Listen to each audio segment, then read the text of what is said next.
undeveloped poor nation. They're going carbon neutral in 10 years. When is the UK going carbon neutral?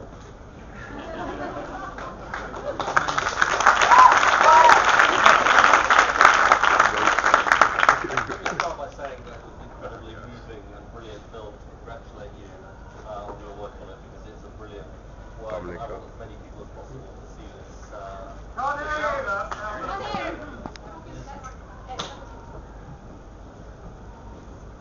I was just, can you hear me? Yeah. I was just saying that it was an incredibly moving and great film, and I want as many people as possible to see this film, because we need as many people as possible to know about the effects of climate change. In terms of your question, we've said we're going to cut emissions by 80% by 2050. We're one of the few rich countries to say that we're going to do this. President Obama has followed, which I think is incredibly important. But the truth is, as the President of the Maldives said, we need every country involved in this. And I thought your film very powerfully explained why it can't just be Britain or Europe or the United States. We have the primary responsibility, because we've been growing for 200 years. And we've polluted all this carbon into the atmosphere, but we also need China and India and all these other countries to come along. And the most important thing, therefore, that I just say to this audience is that we have to present people with a message which is about growth, but low carbon growth. Because if we try and sell people in a developing world, whether they're in the Maldives or China or India, a message of no growth, and I know that's not what the film is saying, then I don't think we will convince them. So it's got to be a message that this is an incredibly urgent problem, but actually we can continue to grow, we can continue to take people out of poverty, which is what a lot of these countries want to do, but we can do it in a low carbon way. Can I just go back to something you said earlier, which is of course the Climate Change Act you're referring to there, which is, as I'm sure you all know, a fantastic piece of legislation, and frankly we gave the Maldives a round of applause. Our government also deserves a round of applause for the Climate Change Act, 80% cut by 2050.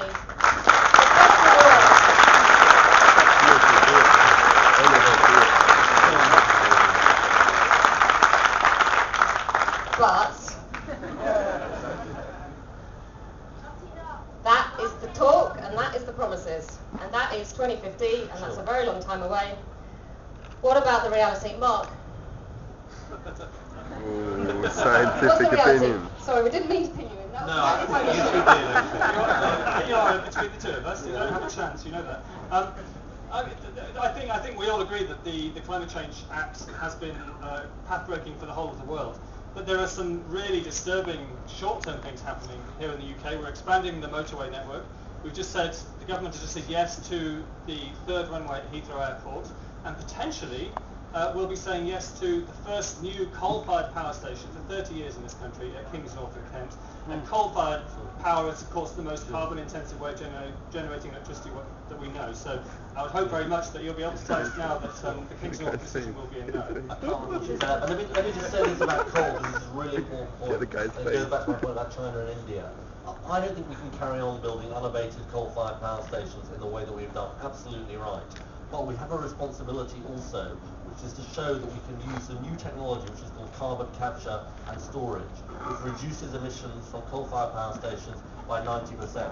Because if our message to China and India is you can't burn any coal anymore, that is a completely implausible message to them when they're building one coal-fired power station every week in China. So what we need to do, and this is again a massive responsibility that we face in developed countries, is to put the money in my view, into the new technologies like carbon capture and storage, which can show that something like coal can become a clean fuel. Oh. I'm going to invite Pete back at this stage. Pete, would you mind joining us? And perhaps bring that very, very large piece of paper with you. Where is it? That's a very good question. It's coming. Here it comes. Ed, we've made you a special pledge. Oh, that's nice. And everybody in the room has got their own copy of this. They're being passed right now. Thanks for giving me warning in advance as well. Okay, so Pete is going to be the first one to sign the pledge, and it's directed to you as our representative in Copenhagen.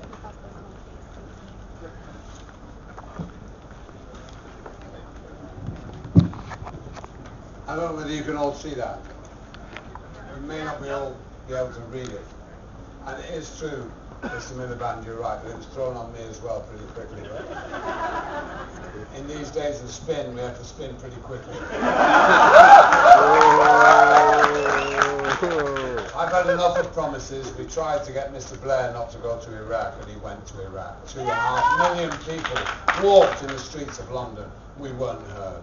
We're not having that again, and we're not going to lie down. So, it's very interesting, very interesting. A lot of people say to me, yeah, I understand that, I can agree with it. I'm like, but what can I do? What can I do? Well, I'll just tell you one thing that I'm going to do, Mr. Milliband. Well, there's 3 things I'm going to do. This particular pledge will give everybody a chance, if they want to join the Not Stupid campaign. And it says, Dear Mr. Milliband, if you commission a new dirty coal power station at King's North, thereby increasing our emissions when we should be massively decreasing them, then you are clearly unfit to represent the people of Britain at the Copenhagen Climate Summit.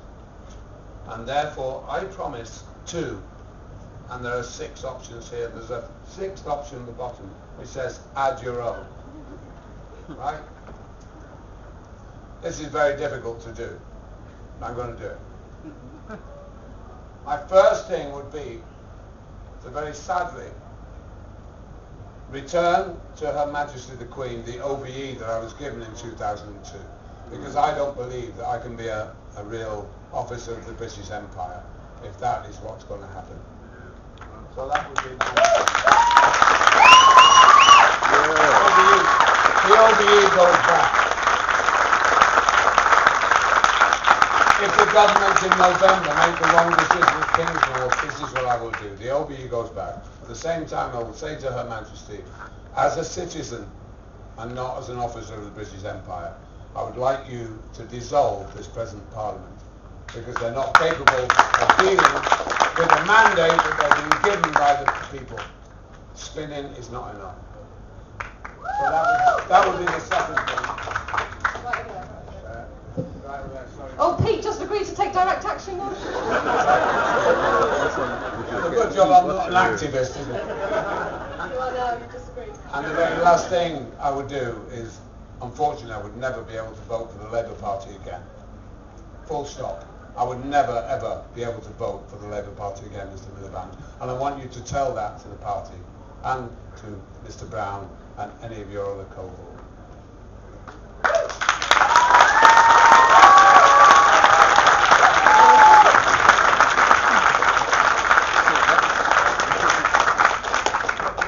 My response to this is simple, which is that I hear what Pete says about King's North, and I've said very clearly that I don't think we should carry on building unabated coal-fired power stations, and I think what we do need to do, though, is find the technology, and this is the responsibility of government, to make coal clean, because if we don't do that, we're never going to tackle the problem of climate change, I promise you, because if China is building a coal-fired power station 1 a week, and Poland, for example, in Europe, has 94% of its electricity from coal.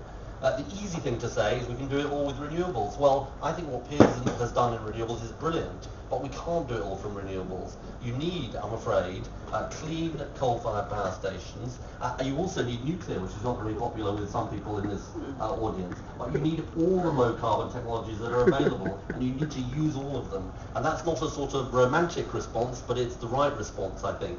And we had the Chinese here 3 weeks ago, and I'm afraid if I'd said to them, our response to you is you should shut down all your coal-fired power stations, they wouldn't have been part of the climate change deal at Copenhagen. But, and this is the good thing, if I say to them, we accept our responsibility to drive forward the technology which will make coal a clean fuel of the future, then they might be part of it. And that's, I think, the best hope we've got. Thanks, Ed. And I think, though, that the central point remains that if you're going to be increasing emissions, then we do not want you representing us at Copenhagen, and we're going to do everything we can to get somebody else representing us. Thank you very much.